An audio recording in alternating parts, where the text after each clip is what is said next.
Ayan o, may mga ibon ng mga tagak.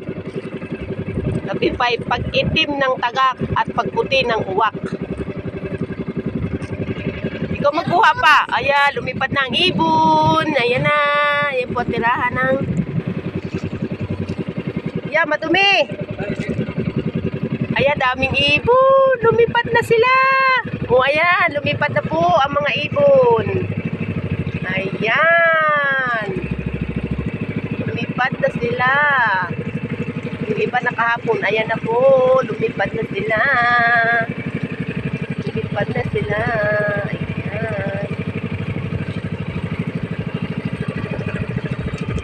Doon na, diretso na, doon.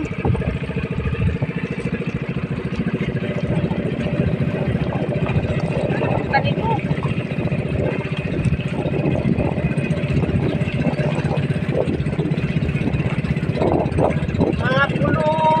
Mga pulong-pulong kahoy sa gitna ng dagat.